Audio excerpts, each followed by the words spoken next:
नमस्कार दोस्तों, I am sure कल से आप एक लगातार न्यूज़ सुन रहे होंगे स्मॉल सेविंग स्कीम्स के बारे में। बेसिकली इसके अंदर क्या होता है कि जो इन्वेस्टर होता है, जैसे कि मैं और आप, कोई भी जो है अगर कुछ पैसा निवेश करना चाहता है, सेविंग्स में रखना चाहता है, तो सरकार कई प्रकार के प्लान्स लेकर आती है। सब कुछ मैं आपको बताऊंगा इस वीडियो में।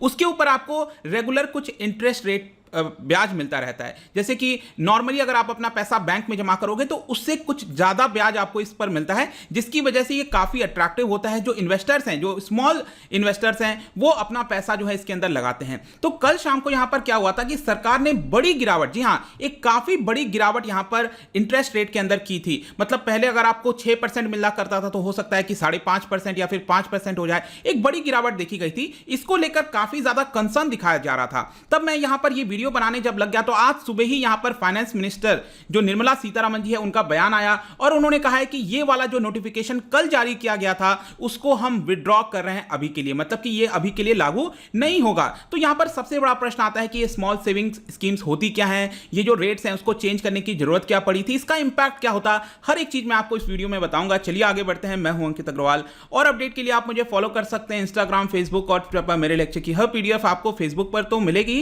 प्लस साथ में आप मेरा टेलीग्राम चैनल ज्वाइन कर सकते हैं by searching Ankit Agarwal official. और जैसा कि आपको पता है कि यूपीएससी के एग्जाम्स आने वाले हैं 2021-22। जब भी आप प्रिपेयर कर रहे हो तो आप हमारे स्टडी आईक्यू के यूपीएससी कोर्स को ज्वाइन कर सकते हैं, जहां पर कॉम्प्रिहेंसिव वे में स्टैटिक प्लस करंट हर एक चीज एक जगह अवेलेबल हो जाता है। चलिए यहां पर एग्जैक्टली देखते हैं हुआ क्या है। तो गवर्नमेंट वेडनेसडे को ही, जैसा कि मैं आपको बता रहा था, कल शाम को ही यहां पर जो स्मॉल सेविंग स्कीम्स होती हैं उसके अंदर एक बड़ी गिरावट की। कितना किया? मिनिमम 40 बेसिस पॉइंट से लेकर 110 बेसिस पॉइंट। देखो, बेसिस पॉइंट जब मैं कहता हूं तो सपोज मैं कहता हूं 50 बेसिस पॉइंट, इसका अर्थ यह हुआ कि 6% से गिराकर 5.5%, मतलब कि 50 बेसिस पॉइंट का मतलब हो गया 0.5% की कमी लाना। अगर मैं कहता हूं 100 पॉइंट, इसका मतलब हो गया 1% की कमी लाना। तो 40 बेसिस पॉइंट से लेकर 110 बेसिस पॉइंट्स अलग अलग स्कीम्स के ऊपर यहां पर चेंज किए गए हैं, मैं आपको आगे बताऊंगा। और ये जो रेट है उसको लागू किया जाना था 1 अप्रैल से लेकर 30 जून। बेसिकली क्या होता है, क्वार्टर टू क्वार्टर,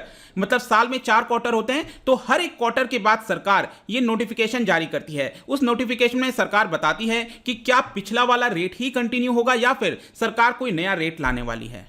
लेकिन जैसा कि मैंने आपको बताया, आज सुबह ही यहां पर जो हमारी फाइनेंस मिनिस्टर हैं, आप देख सकते हो 7:54 पर यह वाला ट्वीट आया था 1 अप्रैल। और मुझे तो लगा कहीं अप्रैल फुल वगैरह जैसी चीजें तो नहीं हो रही है, लेकिन आप देख सकते हो, interest rates of small saving schemes of government of India shall continue to be at the rates which existed in the last quarter. मतलब जो पिछला क्वार्टर था वही वाला क्वार्टर अभी लागू होगा, नया वाला लागू नहीं होगा। तो मतलब मेरा तो यहां पर एक सबसे बड़ा प्रश्न है कि 12 घंटे के अंदर, जस्ट 12-14 घंटे के अंदर जो फ्लिप फ्लॉप किया है सरकार ने, शायद ऐसा नहीं करना चाहिए। मतलब इसकी जरूरत नहीं थी, पहले से ही सरकार तय कर ली थी कि इसको हमें चेंज नहीं करना चाहिए। मतलब इतना ज्यादा ऊपर नीचे करना शायद सही नहीं होता है इकोनॉमी के लिए। नेक्स्ट यहां पर अब हम थोड़ा डिटेल में समझते हैं। सबसे पहला क्वेश्चन है कि ये स्मॉल सेविंग स्कीम्स क्या होता है। देखो, जब भी हम भारत की बात करते हैं इकोनॉमी की, आप अक्सर सुनते होंगे कि भारत के अंदर यह बोला जाता है कि हम सेविंग्स वाली इकोनॉमी है। मतलब कि जो हाउस होल्ड्स हैं, जो लोग हैं, वो सेविंग्स पर विश्वास रखते हैं। जो वेस्टर्न कंट्रीज हैं, यूरोप हो गया, अमेरिका हो गया, वहां पर कंजम्पशन बेस्ड, मतलब कि ज्यादा कंज्यूम करना, एक्सपेंडिचर करना,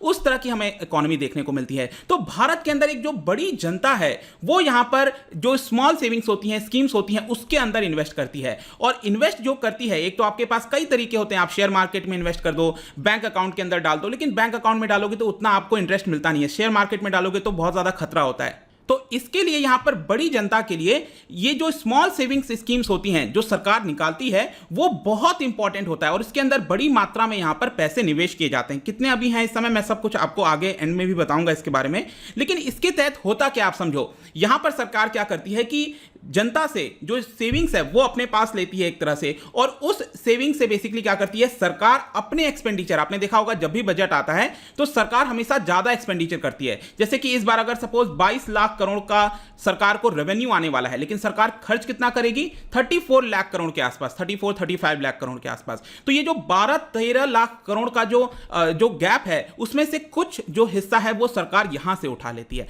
आई होप कि यहां पर आप समझ रहे होंगे। तो स्मॉल सेविंग्स स्कीम कई प्रकार के होते हैं। आप एक बार ये वाला भूल जाओ, इसको छोड़ दो और इस पर ध्यान दो। आप देखिए, पोस्ट ऑफिस सेविंग्स अकाउंट, हमारे देश के अंदर सबसे बड़ी संख्या आपको पोस्ट ऑफिस की देखने को मिलेगी। जहां पर बैंक नहीं है वहां पर आपको पोस्ट ऑफिस देखने को मिलेगा। मिलेगा। तो पोस्ट ऑफिस के द्वारा कई प्रकार के सेविंग्स स्कीम लाए जाते हैं। आप यहां पर देख सकते हो 5 year post office recurring deposit, या 1 ईयर का हो गया, 2 ईयर का हो गया, इस तरह के कई सारे लाए जाते हैं। मतलब अगर आप 2 साल के लिए अपना पैसा जमा रखना चाहते हो तो वो रख सकते हो। इसके अलावा सीनियर सिटीजन के लिए बहुत अच्छी स्कीम्स होती है, क्योंकि सरकार इनको ज्यादा इंटरेस्ट रेट पे करती है। सीनियर सिटीजन क्योंकि उनकी आमदनी तो कुछ होती नहीं है सच आगे चलकर, तो सरकार चाहती है कि उनकी सुरक्षा हो सके, आमदनी की सुरक्षा हो सके, तो सरकार थोड़ा सा ज्यादा उनको इंटरेस्ट रेट देने की कोशिश करती है। इसके अलावा आपने सुना होगा पीपीएफ के बारे में, पेंशन प्रोविडेंट फंड। इसमें क्या होता है, लॉन्ग टर्म के लिए होता है। मतलब रिटायरमेंट के पर्सपेक्टिव से यूजुअली क्या होता है कि अगर आप कहीं पर काम कर रहे हो, सैलरी है आपका, राइट, तो वहां पर आपका या तो ईपीएफ अगर आप काट सकते हो, वो एक अलग हो जाता है, एम्प्लॉइज प्रोविडेंट फंड। लेकिन उसी प्रकार से पीपीएफ होता है, मतलब जिनका ईपीएफ नहीं कट रहा है वो लोग अपना इसके अंदर डिपॉजिट कर सकते हैं पैसा, और 15 साल के बाद, 20 साल, 30 साल के बाद उसमें से विड्रॉ कर सकते हैं। तो राइट, मतलब कि एक सिक्योरिटी प्रोवाइड करता है लोगों को। किसान विकास पत्र आपने सुना होगा, सरकार एक अच्छी स्कीम लेकर आई थी जिसका नाम था सुकन्या समृद्धि अकाउंट, राइट। जो गर्ल चाइल्ड है उनके लिए 10 साल तक की उम्र है तो आप उसमें अकाउंट खुलवा सकते हो किसी गर्ल के नाम पर, राइट।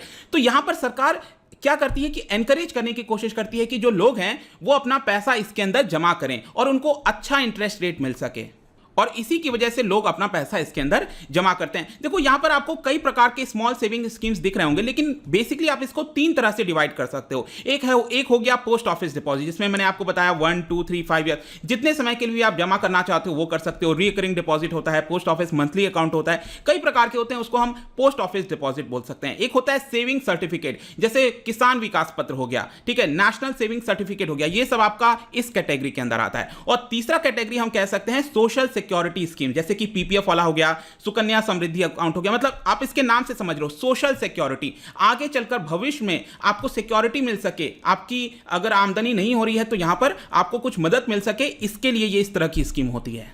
अब नेक्स्ट यहां पर क्वेश्चन आता है कि ये आप स्कीम लेते कहां से हो, मतलब कि सरकार किसके माध्यम से ये कराती? तो ऑब्वियस सी बात है, फाइनेंशियल सेक्टर के माध्यम से कराएगी। तो यहां पर हमारे देश के अंदर 1.5 लाख पोस्ट ऑफिसेज हैं, उसके माध्यम से आप जाकर वहां पर ये स्कीम परचेस कर सकते हो। जैसे आप अपना अकाउंट खुलवाते हो, savings account, current account, same उसी प्रकार से आप ये वाला अकाउंट भी खुलवा सकते हैं। यहां पर पब्लिक सेक्टर बैंक के 8,000 से ज्यादा ब्रांचेस हैं, उसके तहत होता है। कुछ प्राइवेट सेक्टर जो बैंक्स हैं उनके मदद से भी आप ये अकाउंट खुलवा सकते हो। इसके अलावा एजेंट्स होते हैं, सरकार एजेंट्स अपॉइंट करती है, 5 लाख स्मॉल सेविंग, गांव में जाकर वो लोग, ये एजेंट्स यहां पर भी मदद करते हैं ताकि लोग अपना पैसा सेव कर सकें। आई होप कि अब स्मॉल सेविंग स्कीम्स होता क्या है आपको समझ में आ गया होगा। अब आप देखो यहां पर कल की ही बात है, 31 मार्च सरकार ने कल शाम को department of economic affairs, finance ministry के अंदर आपने देखा होगा बहुत सारे डिपार्टमेंट हैं, department of revenue, department of expenditure, वैसे ही डिपार्टमेंट ऑफ इकोनॉमिक अफेयर्स, इनके द्वारा ये वाला नोटिफिकेशन जारी किया और इसमें लिखा हुआ है रूल 2018 के तहत जो पहला क्वार्टर है 2021-22 का अभी जो स्टार्ट होने वाला था,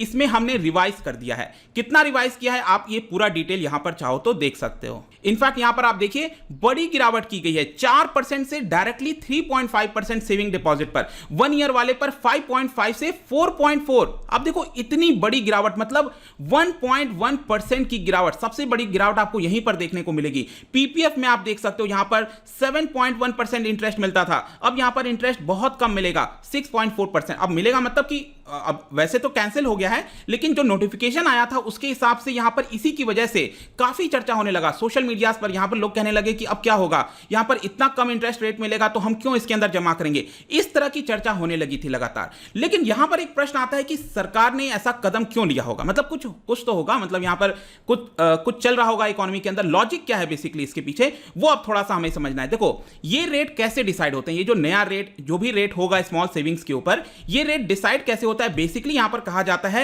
ऑन थियरी, ऑन पेपर ये कहा जाता है कि गवर्नमेंट जो सिक्योरिटीज होती हैं उसके ऊपर जो हमें यील्ड मिलता है, गवर्नमेंट जो बॉन्ड वगैरह, हमने कितनी बार चर्चा की है इसके बारे में, आप चाहो तो सिंपली सर्च कर लेना बॉन्ड यील्ड स्टडी आईक्यू, आपको वहां पर मेरा वीडियो मिल जाएगा, उसमें डिटेल से मैंने समझाया है। तो यहां पर जो गवर्नमेंट के बॉन्ड्स होते हैं, 10 साल के बॉन्ड हो गए, 5 साल, 15, 20 साल, तो ये जो बॉन्ड्स होते हैं उसके ऊपर जो रेट मिलता है, इंटरेस्ट मिलता है एक तरह से, उसके अकॉर्डिंग अगर गवर्नमेंट बॉन्ड के ऊपर, गवर्नमेंट सिक्योरिटीज के ऊपर रेट्स नीचे जाएंगे, वैसे ही यहां पर जो स्मॉल सेविंग्स स्कीम्स होती हैं उसका भी जो रेट है वो नीचे जाना चाहिए। ये ऑन थियरी होता है, प्रैक्टिकली ऐसा होना नहीं चाहिए। देखो प्रैक्टिकल अलग चीजें होती हैं, थियरी अलग होती है। मैं पहले आपको थियरी बता रहा हूं कि गवर्नमेंट सिक्योरिटीज के ऊपर जो रेट्स है अगर वो नीचे जा रहे हैं तो ये स्मॉल सेविंग्स वाला जो रेट्स है ये भी नीचे जाना चाहिए, ठीक है। और गवर्नमेंट सिक्योरिटीज के रेट्स ऊपर जा रहे हैं तो इसके भी रेट्स ऊपर जाने चाहिए, ये आपको क्लियर है। अब यहां पर क्या हुआ है कि पिछले 1-2 साल से अगर आप देखोगे तो 10 साल के जो गवर्नमेंट सिक्योरिटी के यील्ड हैं वो काफी बड़ी गिरावट आई है, उसमें 2% की ऑलमोस्ट गिरावट आ चुकी है।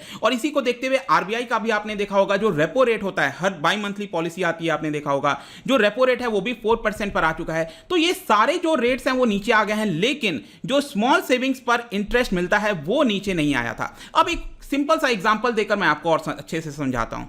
जैसे कि सपोज मैं कहता हूं आप एक तरह के बैंक का काम कर रहे हो, ठीक है, आप जो है वो एक बैंक के तरह के काम कर रहे हो। बैंक बेसिकली क्या करता है, आप क्या करोगे, यहां पर आप लोगों से पैसा लोगे, जमा करोगे और उस पैसे को आप यहां पर जो है जो लोन के तौर पर दोगे। सपोज मैं कहता हूं आपके पास 1000 रुपए आ गया और इस 1000 रुपए जो आपके पास आया है उस पे आप यहां पर 5% इंटरेस्ट दे रहे हो, ठीक है, आप इस पर 5% इंटरेस्ट दे रहे हो जो आपने 1000 रुपए लोगों से लिया है। तो ऑब्वियस सी बात है जब आप उसको लोन पर दोगे किसी को तो एटलीस्ट आप 9% 10% पर दोगे ना, मतलब आपका जो एक्सपेंस है फिर प्रॉफिट है सारी चीजें जो गैप हो गया वो आपका पैसा हो जाएगा। तो यहां पर आप उसको बड़े ब्याज दर पर जो है दूसरों को लोन पर देंगे। तो यहां पर क्या हुआ है, पिछले कुछ समय से आपने देखा होगा रेपो रेट में गिरावट आई। आरबीआई क्या चाहती है कि यहां पर जो लोन ब्याज दर होता है उसको सस्ता किया जाए, आ रहा है समझ में। तो ये आरबीआई चाहती है इसको लेकर ये सस्ता किया जाए, लेकिन आपको समझना है कि इस साइड से जो आप इंटरेस्ट रेट पे कर रहे हो डिपॉजिटर्स को, अगर यहां पर सस्ता नहीं होगा तब तक आप इसको सस्ता नहीं कर पाओगे। तो इस तरह का पूरा गेम चलता रहता है। तो यहां पर यह सस्ता होना है तभी यह सस्ता होगा। आरबीआई चाहती है कि रेपो रेट हम लगातार कम कर रहे हैं, उसके बावजूद भी यहां पर जो बैंक है वो अपना रेट कम नहीं कर रहे हैं। तो यह काफी बड़ा कारण बताया जाता है इसका। इसके अलावा एक और मैं आपको बताता हूं, गवर्नमेंट बोरोइंग्स। आपको याद होगा कि सरकार का फिजिकल डेफिसिट बहुत ज्यादा बढ़ गया है 1-2 साल के अंदर, मतलब कि जो कोविड आया है इसी साल, जो अभी आपका वित्तीय वर्ष कल ही गुजरा है, 31 मार्च को खत्म हो गया आपका 2020-21 का वित्तीय वर्ष। इसमें सरकार ने 13 लाख करोड़ रुपए बोरो किए थे। और ये जो प्रेजेंट में अब स्टार्ट हुआ है वित्तीय वर्ष 2021-22 का, इसमें सरकार ने कहा है कि 12 लाख करोड़ रुपए हमें चाहिए। तो ये आएगा कहां से, ये कैसे आएगा, बेसिकली यहां पर जो आरबीआई है वो यहां पर गवर्नमेंट सिक्योरिटीज वगैरह बेचेगी। अब आप सोच के देखो, अब आप सोचो यहां पर गवर्नमेंट क्या चाहेगी, गवर्नमेंट चाहेगी कि यहां पर उसको कम ब्याज दर पर ये 12 लाख करोड़ रुपए मिल जाए। गवर्नमेंट तो यही चाहेगी ना, गवर्नमेंट चाहेगी 5% पर 5.5% पर उसको ये 12 लाख करोड़ रुपए बोरो मिल जाए, ठीक है। लेकिन अगर मैं कहता हूं कि ये जो स्मॉल सेविंग स्कीम है अगर यहां पर 7% इंटरेस्ट मिल रहा है तो क्या आप अपना पैसा इस 7% वाले स्मॉल सेविंग्स पर लगाओगे या फिर सरकार ये जो गवर्नमेंट सिक्योरिटीज निकालेगी ये बोरो करने के लिए, क्या आप उस पर लगाओगे? आप इस पर नहीं लगाओगे क्योंकि सरकार आपको यहां पर 5-6% इंटरेस्ट दे रही है, लेकिन स्मॉल सेविंग्स पर यहां पर 7% आपको मिल रहा था। तो सरकार का जो बोरो करने का पूरा जो प्लान है वो बिगड़ जाएगा एक तरह से। तो यहां पर सरकार बेसिकली जो आरबीआई है, सरकार है, वो यही चाहते हैं कि इसको कम किया जाए तभी ये सारी चीजें मुमकिन हो पाएंगी। तो ये तो सरकार का तर्ज हो गया, मतलब कि सरकार की तरफ से क्या कहना है, हम क्यों करना चाहते हैं, एक ये वाला मुद्दा हो गया। लेकिन मैं आपको बता दूं कि सरकार किस लिए है, सोशल वेलफेयर एक बहुत बड़ा चीज होता है। तो यहां पर जो इंपैक्ट है वो बड़े लोगों पर आएगा, काफी बड़ी जनसंख्या पर आएगा, हमें ये समझना है। आपको ऑलरेडी पता है कि कोविड-19 के समय जो लोगों की आमदनी है वो कम हो गई है, तो लोग कहां पर देख रहे हैं, ऑलरेडी आपने देखा होगा कि सेविंग्स जो अकाउंट होते हैं उस पर ऑलरेडी आपको कम इंटरेस्ट रेट मिलता है। आजकल तो 3 या 3.5% भी मिलता है कि नहीं, आई डोंट नो, मतलब इतना कम हो गया है। तो लोग अब कहां पर अपना पैसा जमा करते हैं, लोग अपना जमा करते हैं इन सेविंग्स, स्मॉल सेविंग्स स्कीम का। अब सरकार इसको भी अगर कम कर देगी कि तो लोगों की आमदनी कैसे होगी, इनकम कैसे होगी, ये सबसे बड़ा प्रश्न है। सिर्फ लोग ही नहीं, यहां पर आपको समझना है जो सीनियर सिटीजन्स हैं उनका एक जरिया ही यही है कि वो स्मॉल सेविंग्स पर अपना पैसा जमा करते हैं। अगर इस पर इंटरेस्ट रेट कम मिलने लगेगा तो सीनियर सिटीजन्स को बहुत ज्यादा नुकसान होगा। गर्ल चाइल्ड सुकन्या समृद्धि योजना, ये सब जो मैंने बताया, उनको नुकसान होगा। तो ये सारी चीजों को देखते हुए सरकार को इस पर भी ध्यान देना चाहिए, क्योंकि आप देख लो 12 लाख करोड़ के आसपास इस समय प्रेजेंट में बताया जाता है कि इन स्मॉल सेविंग स्कीम के अंदर जमा है, ठीक है। तो ये अगर सरकार कम करती तो एक बड़ा इंपैक्ट आता, और इसीलिए काफी ज्यादा हल्ला होने लग गया था कल शाम से ही जब ये पूरी खबर आई थी। लेकिन गुड सेंस प्रिवेल, यहां पर सरकार ने इसको वापस ले लिया है। मेरा बस यही कहना था कि सरकार को इस तरह से 24 घंटे के, अभी 24 घंटे भी नहीं हुए थे, इतना ज्यादा फ्लिप फ्लॉप करना किसी भी पॉलिसी के लिए शायद अच्छा नहीं होता है। तो ये पूरा वीडियो था, आई होप कि इसमें डिटेल से आपको हर एक चीज, पॉलिसी क्या है क्या नहीं है, हर एक चीज आपको समझ में आ गया होगा। जाने से पहले एक इंटरेस्टिंग आपके लिए क्वेश्चन लेकर आया हूं, आपको बताना है which among the following is the constituent of the net wealth of private sector. ध्यान रखना, प्राइवेट सेक्टर का नेट वेल्थ ठीक है, इनमें से इन 4 में से कौन सा कॉन्स्टिट्यूएंट है उसके अंदर? इसका जो राइट आंसर है आपको पता ही है कि मेरे इंस्टाग्राम पर तो आपको मिलेगा ही। अगर आप इंस्टा पे नहीं हो कोई बात नहीं, टेलीग्राम से आप इसका राइट आंसर ले सकते हैं। मैं कई सारे एमसीक्यूज यहां पर डालता रहता हूं, स्टोरीज के फॉर्म में आप जाकर प्ले कर सकते हो। अगर आप मुझसे इकोनॉमी पढ़ना चाहते हैं, कोई भी कोर्स परचेज करना चाहते हैं, स्टडी IQ ऐप पर जा सकते हैं। आई होप कि वीडियो आपको पसंद आया होगा। मिलता हूं आपसे next time. Till then, thank you very much, see you soon.